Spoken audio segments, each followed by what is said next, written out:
This video is to instruct you how you can use Google Earth to help you with your routes and tracks. So I'll give a brief introduction for those who don't know Google Earth. It's divided into two sections. This is the picture of the Earth, the satellite images, and the side menu, which you can turn on and off with this button. They call it the sidebar. Sidebar is divided into three sections. There's the search section, the places that you've saved, and a layer section which allows you to turn on and off features on the map. So let's search for a location. You can search for a location by latitude and longitude value, the name of a town or village, or you can key in postcode. So I'll key in the name of a town, and as soon as we search, it will find it and fly to that town.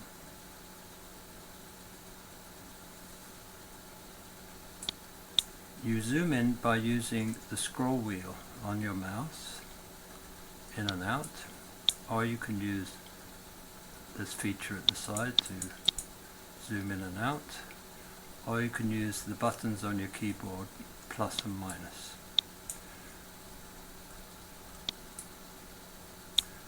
The layer section allows you to see features such as roads. I'm turning roads on.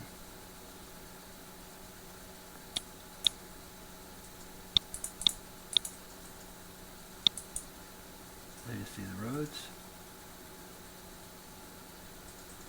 and I'll turn the roads off.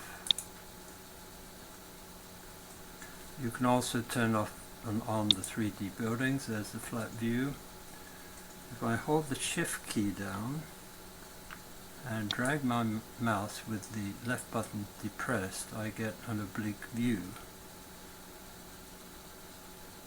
of the area. Then when I turn on my 3D buildings, they extrude out of the ground. I can pan around again by holding the shift key down and my left mouse button to adjust my view. Now let's go to a location we might use in order to rendezvous to do our walks. Could be any one of the car parks in a nearby town, so I'm going to key in an address where I know there's a car park. Priory Street in Command. So we fly to Priory Street and go looking for the location where we might be parking. Well, here it is here. Let's be sure. So we'll drag the little man down on the road. This is called Street View, and have him look around to see if we are indeed where we think we are, and yes we are. So click Exit Street View and straighten up your view, which is now oblique, by hitting a letter R to return it to a straight up and down view from the satellite. Now I'm going to click on the View pull down menu, and then the option Make this my start location. I'm not exactly at the car park, so I'm going to right click on that icon and choose Properties, which will allow me to move it exactly where we will be rendezvousing. I think I'll change the icon to something more colorful and make it bigger so that we can see it easier. Having done that, I have to OK out of this dialog box. So now we've got a starting location. We can close the search menu, and we'll see that the starting location that we just saved is right at the top under My Places in the My Places menu.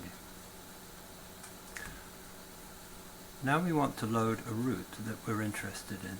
So you do that by clicking on File, Open. I've selected one here and put it in a folder, and it's a Walker-Creswell key. If you don't see the file that you're looking for, make sure that Google Earth is looking for GPX files. There is a host of file types that you can open, and by default it will look for KMZ and KML files, but you'll want GPX and it'll access the file that you've saved. So click on that and click Open. You do want the center button selected to create KML line strings, so make sure that's ticked and hit OK. It will take you directly to the route, and you'll see that you have all the waypoints displayed on screen, along with a line representing the route itself. Down here at the bottom, it's in a folder called GPS device, so expand that folder by clicking on the plus box next to the name, and then that expands it so that you can see that there are routes within GPS device, and then expand that again so that you can see the actual route itself. That's divided into two subfolders, one for the points and one for the path itself. If you want to turn the vision or the view of the points off, you can click this box. Now you don't see the points, and you could turn the path off if you wanted to.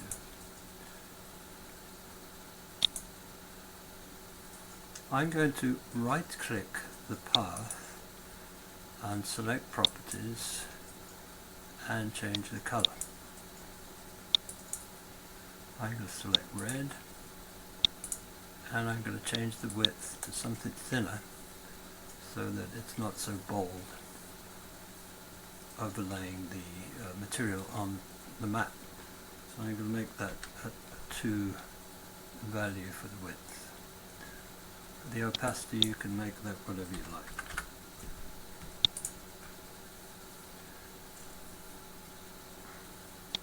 Right, so now we've got our route, and we also have a location where we might be rendezvousing, which is called starting location. So perhaps we would like to find out how far we have to drive to get from our rendezvousing location to the start point of the walk. Well, where will the start point of the walk be? Well, it'll be at the first waypoint, which is this one here, the start point. So I'll double click that to zoom in. You'll notice that the screen has gone oblique, so I hit a letter R and zoom back out to see the area around the start point. I'm going to choose the little man, street view man, to bring him down to where the start point is and have a look around to familiarize myself with where I have to drive to. Well, there it is, and luckily there's toilets available and a fair bit of parking on this side of the road, and more parking across the road on the grass. So that is a nice point to start the walk. So I'm going to exit Street View at this point and hit the letter R to bring my view back to normal. Maybe I would like to, at this point, find out how far it is to drive to the start point. So what I'm going to do is going to click on the search menu and then get directions. I'm going to be starting at the start location, which is here, so I right click that and pick on directions from here, and then down to the first waypoint on the route, right click that, directions to there. Now we've got a blue line from Carmarthen to Cresswell Quay. These are the options, the travel options: car, bus, foot, bicycle. So we simply click car, and that gives us just that one option, and we can read here that it's 26.8 miles and it'll take us about 40 minutes to get there. If you scroll down, you can see the turn by turn directions for the route, and if you wish you can click on this icon here, turn your printer on and print the directions. In a previous video we covered getting directions from your GPS unit. So having gleaned that information, I'm going to close the search menu and concentrate on the route itself. I'm going to collapse the menu for the points and actually turn off the points themselves so that we can see the route in its entirety without too much clutter. Clicking on the path, I can right click and show the elevation profile.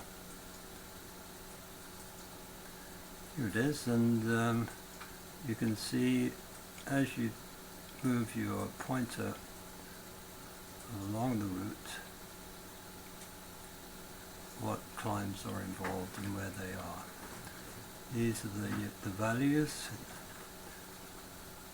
the gain in feet and the maximum slope that you might have to climb, and the total distance for the walk. Another thing we can do to familiarize ourselves with the walk is, having clicked on the path, click on this icon down here that says Play Tour. So I'm doing that, and I'll close the side menu so we get a full view. It flies us along the path,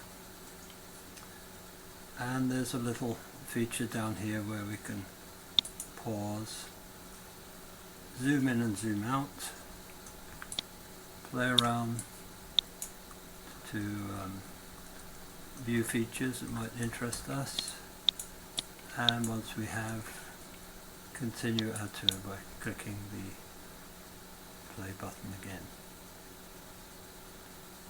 We can speed it up by dragging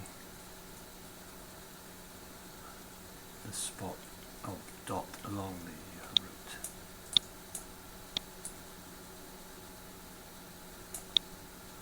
If we like this, and we would like to save it in order to send it to somebody else, if we've done a particularly attractive walk and we'd like to create a little movie from the tour of the walk, we can click on this icon down here and save it to our menu at the side. Give it a title,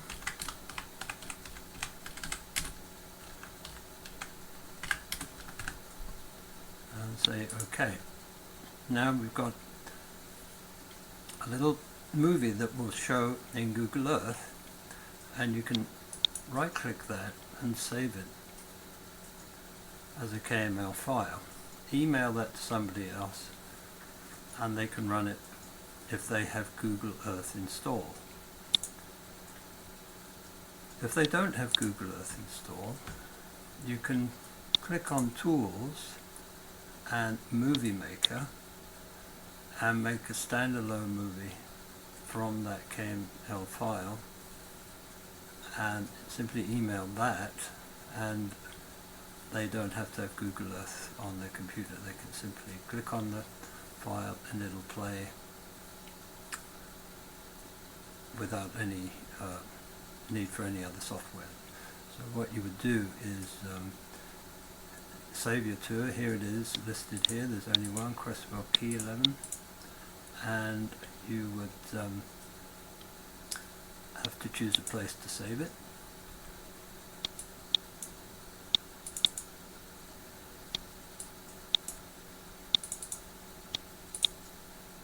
And click on Create Movie. This is what they would see. If you didn't want them to see the path, you could turn off the visibility of the path before you created the movie.